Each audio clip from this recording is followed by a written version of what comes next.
Welcome back to Cityscape.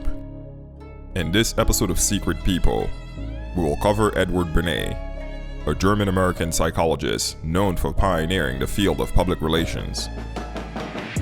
Public relations has become a giant industry that we are all more or less familiar to.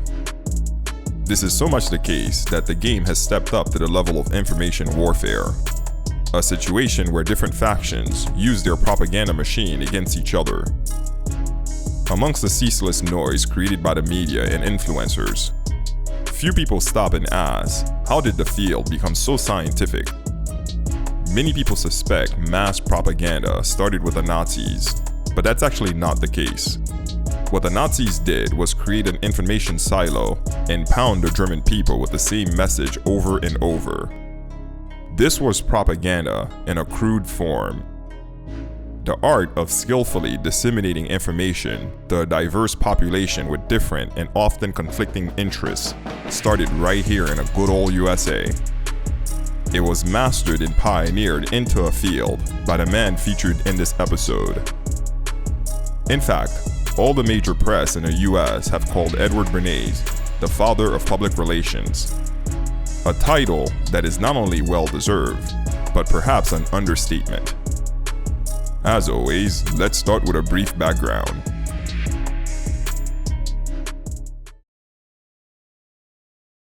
Edward Louis Bernays was born on November 22, 1891, in Vienna, Austria.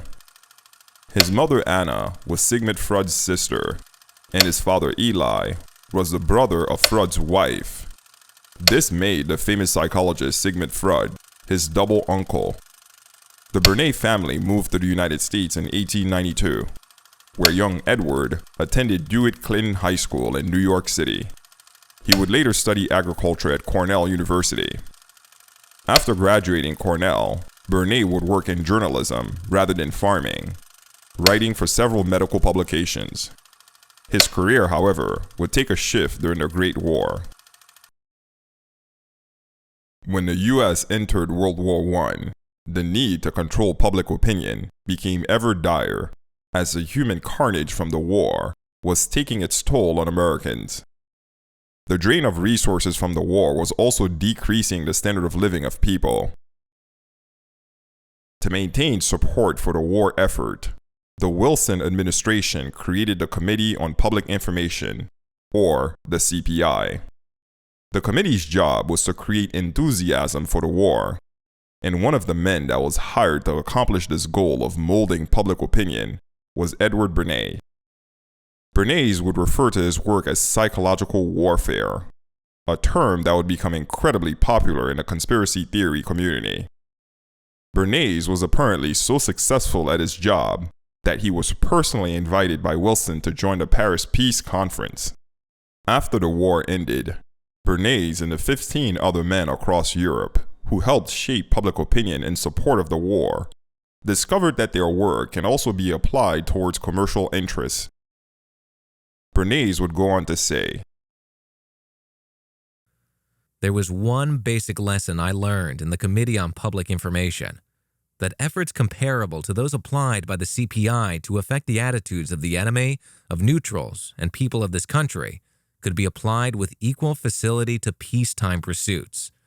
In other words, what could be done for a nation at war could be done for organizations and people in a nation at peace." This discovery would spark Bernays to sell his services to corporations and political leaders alike. Whoever wanted a product sold or a public persona molded can hire Bernays to get popular opinion flowing in the direction they'd like. Many big names would end up as Bernays' clients, from presidents to top CEOs. The works of Edward Bernays are so long and prolific that, for the sake of time, we will only look at the working theory he used for his craft and see one example of this framework in action.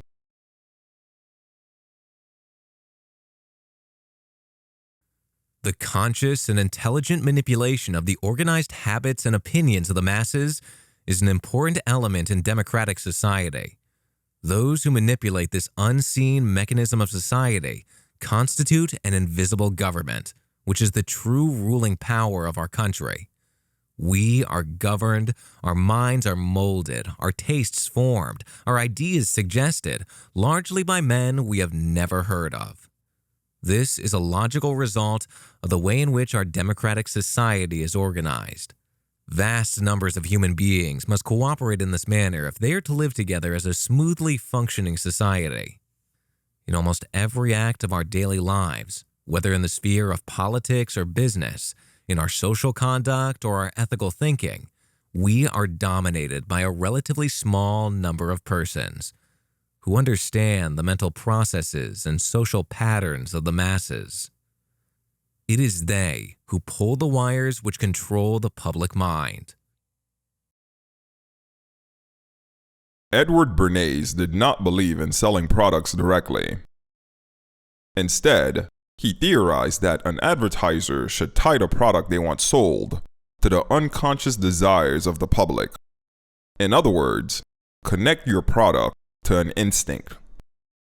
Like his uncle Sigmund Freud, Bernays believed that most human actions spawn from unconscious desires. Tying a product to an unconscious desire not only makes the motive behind it much more powerful, it also makes the consumer believe the impulse to buy it was their own idea rather than someone else's. Take the Louis Vuitton brand for an example. Why do people spend such large amounts on a discretionary good? Well, it is not the product the person buying Louis Vuitton wants, but the unconscious desire to appear wealthy and sophisticated.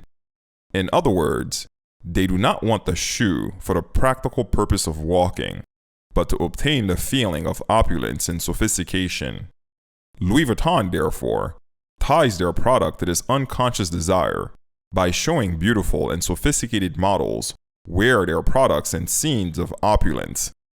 This marketing tactic is straight out of Bernays' handbook.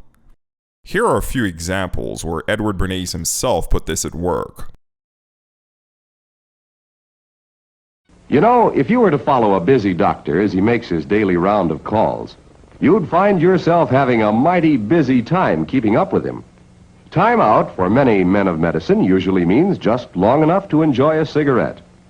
And because they know what a pleasure it is to smoke a mild, good-tasting cigarette, they're particular about the brand they choose. A tobacco company once hired Edward Bernays to boost their cigarette sales amongst women. Staying true to his uncle's psychoanalyst methods, Bernays first probed for the unconscious reasons women weren't smoking cigarettes in the first place. What he found out was that men projected a social taboo that deemed any woman who smoked as unladylike. What Bernays did after that is nothing short of genius. Bernays convinced several upper-class women to do a public walk holding cigarettes. These cigarettes would be labeled torches of freedom and were to symbolize women's liberation from men, a very powerful movement at the time. What Bernays did was tie cigarettes to the unconscious desire of women for freedom and to be viewed as equals of men. The result? Skyrocketing sales of cigarettes amongst women.